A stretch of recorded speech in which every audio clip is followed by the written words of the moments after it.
जय श्री कृष्ण, जय मुरलीधर। आज हम लोग यहाँ पर आए हैं गीता आश्रम, और यहाँ पर महाराज गुरुदेव अड़गड़ानंद जी का ये आश्रम है, और यहाँ पर एक अलौकिक आनंद की अनुभूति होती है। और यहाँ पर 24 घंटा भगवद गीता चलती है।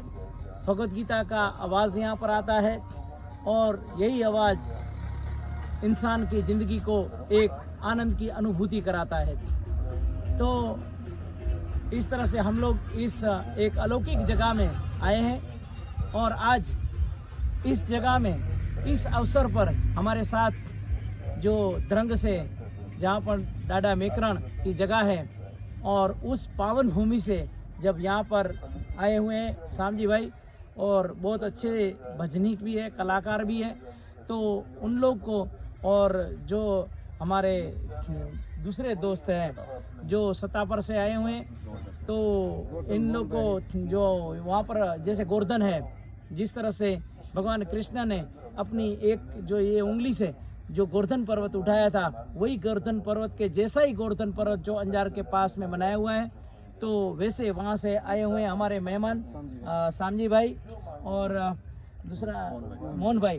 तो इन लोग को मैं चाहता हूँ कि यहाँ से इन लोग को यथार्थ गीता गिफ्ट किया जाए, और यथार्थ गीता के अंदर जो लिखे हुए भगवत गीता के जो 700 श्लोक हैं, उसमें से जिस तरह से जो पहला श्लोक है वहाँ से कि धर्म क्षेत्रे कुरुक्षेत्रे समवेता युयुत्सेव, है ना, वहाँ से जो धृतराष्ट्र उसको पूछता है कि मेरे और पांडवों के जो सैन्य बल है, जो सामने सामने खड़े हैं, उन लोग ने क्या किया, ऐसा धृतराष्ट्र पूछता है। तो वहाँ से भगवत गीता शुरू होती है, और ऐसे ही भगवत गीता मैं यहाँ से इन लोग को गिफ्ट करना चाहूँगा। तो सामजी भाई, आप भगवत गीता लीजिए और इसको पढ़िए, और आपको भी देते हैं, और आपको भी यहाँ से थैंक यू करते हैं भाई, आभार તમારો।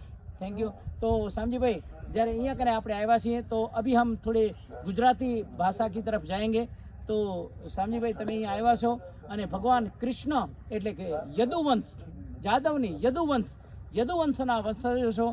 ભગવાન નારાયણથી કરી, યતાતીથી કરી, અને સુરસેન, અને ત્યાંથી નંદબાવાનો વંશ, અને તમે જ્યારે અહીંયા આવ્યા છો ગીતા આશ્રમ આ પાવન ભૂમિ ઉપર, તો એકાદ કડી તમે તમારી રીતે ભગવાન કૃષ્ણની સંભળાવો। જય હો સ્વામી।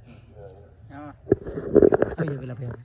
તો ભગવાને આ ગીતાની રચના કરી, 700 શ્લોકની ગીતા બનાવી, એ ભગવાનને આપણે કૃષ્ણને યાદ કરવા હોય તો, હે મારું વન રાવણ છે રૂડો રે, વૈકુંઠ નહીં રે આવું, મારો વન રાવણ છે રૂડો રે, વૈકુંઠ નહીં રે આવું।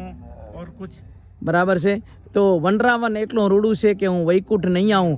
એટલે વનરાવન રૂડું ક્યારે ગણાય, કે વનરાવન રૂડું ત્યારે જ ગણાય કે જ્યારે કોઈ પણ વ્યક્તિ હોય અને એની પાસે અહીંયા કને 500 કરોડની સંપત્તિ હોય કે 100 કરોડની સંપત્તિ હોય, અને તેમ છતાં એના પાસે સંપત્તિ હોય પોતાના આત્માની, બેલેન્સની।